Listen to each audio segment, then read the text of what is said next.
Bukan tidak sebenarnya beda Pak Hakim. Gini yang mulia. Ini bukan saya perdebatan di sini. Kita semua belajar ilmu hukum. Iya, ada definisi umum tentang keonaran. Masa ikutin definisi menurut dia? Siapa yang mengikuti? Tadi Pak Hakim bilang versi dia. Ya, menurut nggak bisa. dia. Harus versi hukum. Nah, kalau menurut versi dia tidak benar. Ya itu kan menurut saudara. Saya tadi bilang. Jadi gini Pak. Iya. Jadi gini. Ini bukan perdebatan ya, tolong dipahami. Ini sidang. Ya, ini sidang, mohon maaf, ini sidang ya. Nggak ada masalah. Iya, ini sidang. Jadi bukan kita bukan masalah berdebat. Iya, memang iya betul. Ya, iya. Tapi saksi tidak bisa dipaksa mengikuti pendapat saudara. Ini pengetahuan umum yang dia tidak sesuai dengan pengetahuan umum. Ya ditanggapi aja di Ya udah, ya silakan ditanggapi bahwa saksi ini tidak gitu? benar. Itu aja sudah. Saya kira ini tolong diberi waktu bagi kami untuk menggali. Toh nanti juga tadi. Iya, sudah saudara paling banyak kita berikan waktu karena semuanya bertanya. Iya. Oke, kita kasih kesempatan. Oke, kita kasih kesempatan, silakan. Ya, oleh karena tapi itu, mohon ini ya diperhitungkan lah karena saksi ini kan begini, juga yang mulia. mutu latar belakang saksi juga Terpatok dengan saksi harus habis. Seandainya selesai ini ditunda, kami tidak ada masalah. Ketimbang kita memaksakan selesai, kemudian kebenaran material tidak bisa kita gali, kita yang rugi. Bukan saudara yang mengatur sidang ini ya, kami yang mengatur sidang di sini. Kami terserah kami. Iya makanya.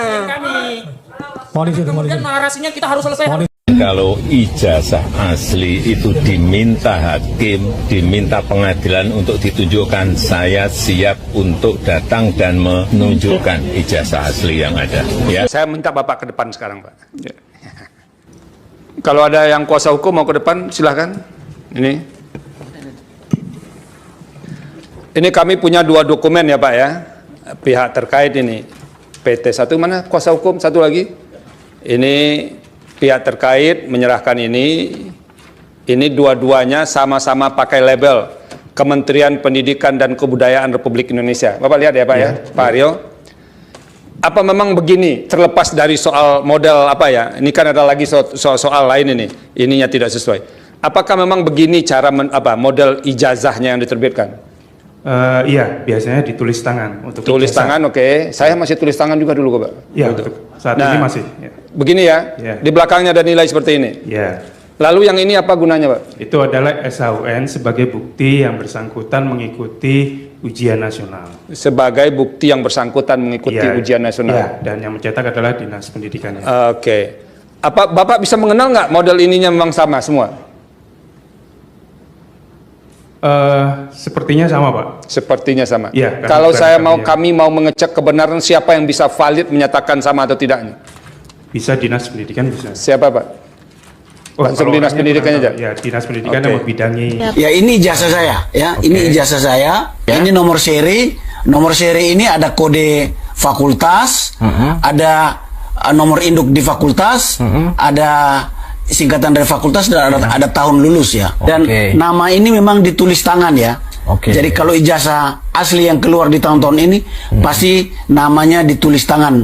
Nomor induk di fakultas juga ditulis tangan ya. Tapi hakim yang meminta, pengadilan yang meminta. Oke lah ke pengadilan. Lalu orang bertanya akan ada rekayasa enggak? Ya pasti akan ada rekayasa. Kalau diminta hakim saya tunjukkan. Ya mudah-mudahan ini bentuk kepercayaan Pak Jokowi terhadap lembaga peradilan. Masalahnya mafia peradilan lagi on fire.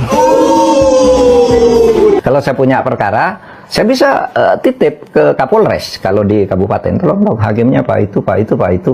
Itu penyidiknya, nanti pasalnya ini yang dituduhkan, nanti jaksanya timnya ini, hakimnya ini, selesai, itu mafia. Sekarang ini kan para hakim juga tengah dalam sorotan, banyak sekali hakim yang ditangkap karena menerima suap. Hakimnya yang ada yang nggak bakal bersikap independen. Ini saya kira dilema hukum kita itu. Ijazah boleh palsu, tapi korupsinya asli kan?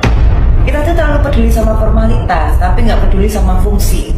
Pejabat nggak punya ijazah, nggak apa-apa. Yang penting mah punya rekening luar negeri. Karena di negeri ini lebih penting gelar Lord Offshore daripada cum laude. Kalau dipikir-pikir, ini negara ajaib. Ada yang nggak sekolah tinggi tapi bisa punya proyek tol. Sementara yang S2 ekonomi malah melamar kerja di call center. Tapi gimana ya dia bisa jadi pejabat tanpa ijazah? Ya bisa lah. Kan yang penting bukan what you know, tapi who you know and how much you donate. Teman-teman alumni khusus angkatan 80 yang dulu pernah berinteraksi dengan Pak Jokowi dalam lembaga, dalam wadah apa saja, tolong speak up ya. Nyatakanlah ya.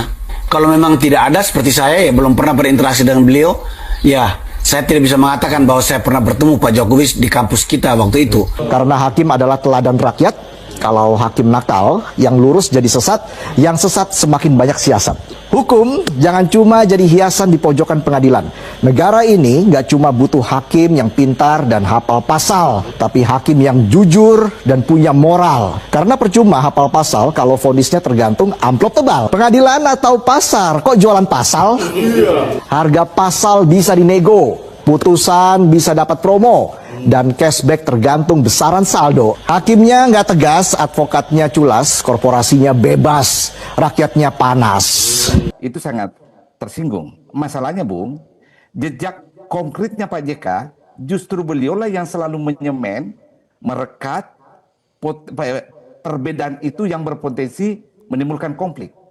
Saya kasih contoh. Ketika terjadi konflik Poso Ambon antara Kristen dan Islam, ya, yang menengahi itu dan yang mendamaikan siapa?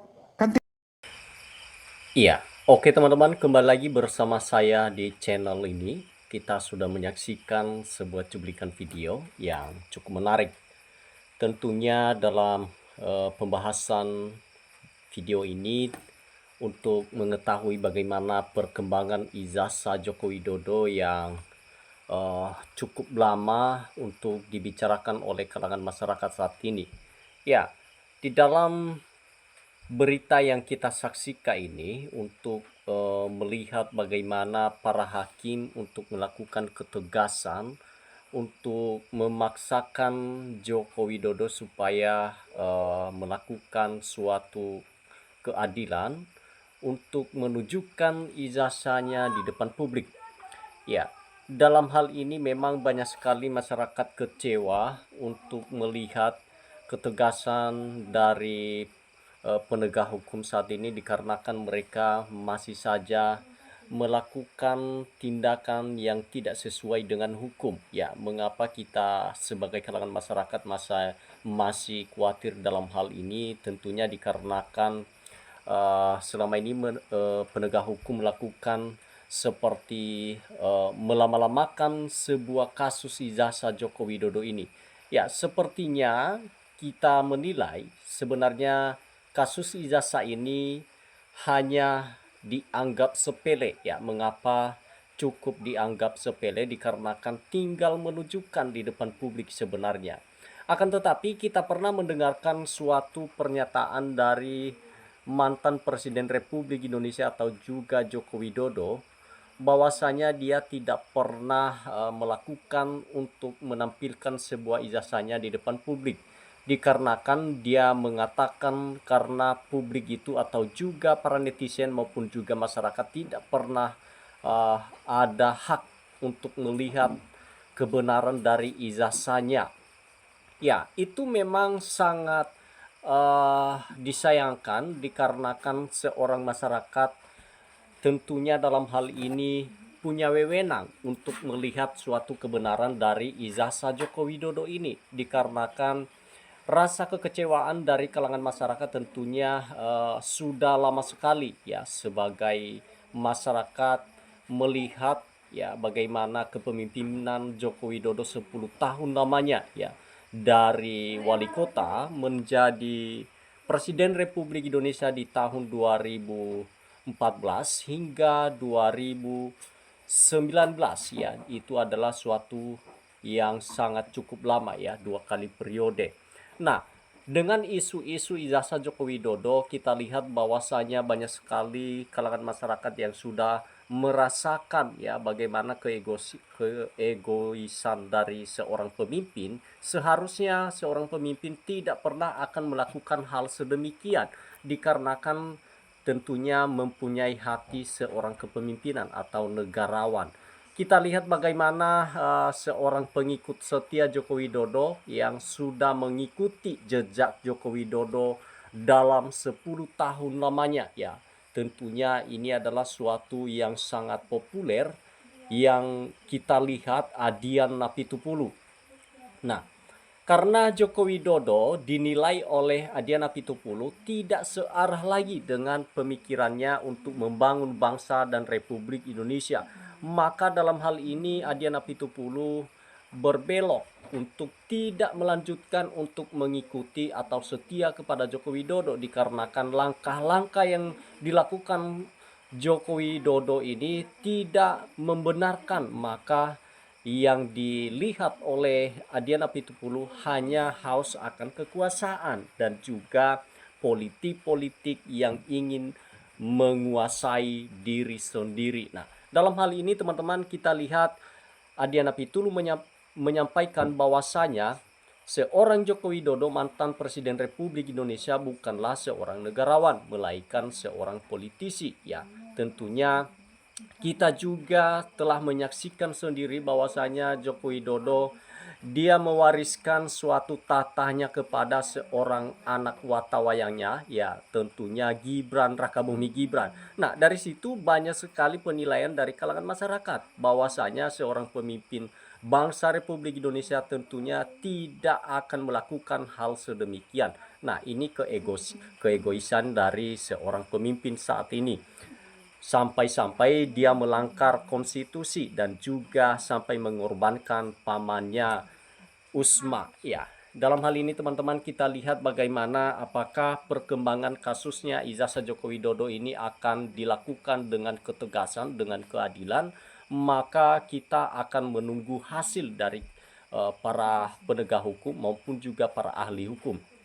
Nah, selama ini kita lihat bahwasanya seorang timnya Roy Suryo telah melakukan banyak hal untuk melakukan kebenaran, seperti membuktikan ijazah Joko Widodo dengan keahlian mereka dengan forensik digital, ya, atau juga untuk membenarkan atau juga melihat kebenaran dan keaslian. Mereka menguji sebelum untuk melakukan penunjukan di depan para hakim maupun juga di depan para publik.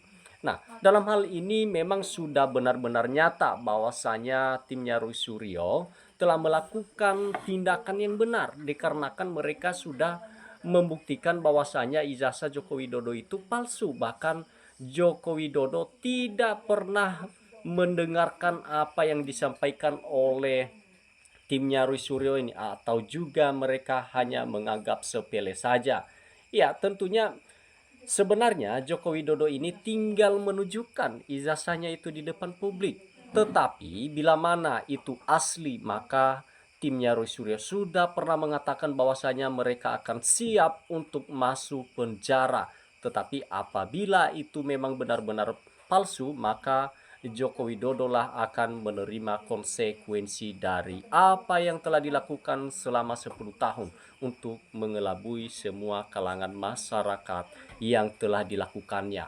Nah, di sini kita lihat bagaimana tanggapan para netizen. Di sini disampaikan, sudah kalau Bapak punya yang asli tunjukkan aja biar cepat selesai. Di muka hukum itu sama saja. Nah, sebenarnya para netizen ini mereka ingin Joko Widodo untuk menunjukkan di depan publik ijazahnya. Jangan sampai bertele-tele saja atau juga hanya untuk melama-lamakan kasus-kasus seperti ini. Nah, ini yang dikhawatirkan oleh kalangan masyarakat saat ini.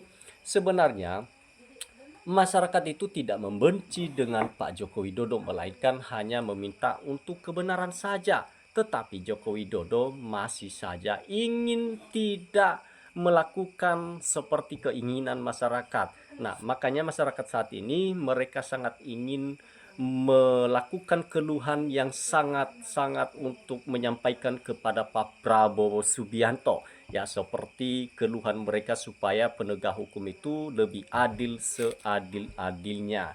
Nah, sepertinya teman-teman, ya seperti kita seorang kalangan masyarakat ini, kita hanya untuk menunggu hasil dan kita menilai semua apa yang dilakukan oleh timnya Roy Suryo maupun juga timnya Ternak Mulyono ini. Apakah kita membela yang benar maupun juga membela yang ingin haus kekuasaan seperti Ternak Mulyono ini. Ini tergantung kita saja, ya. Tidak ada paksaan, tetapi kalau mau jadi termul ya pasti ada keuntungannya. Ya, baik teman-teman, mungkin cukup sampai di sini pembahasan video kali ini. Kita akan nantikan video-video selanjutnya. Jangan lupa teman-teman berikan tanggapan Anda melalui menuliskan di bawah komentar. Terima kasih teman-teman. NKRI harga mati. NKRI harga mati.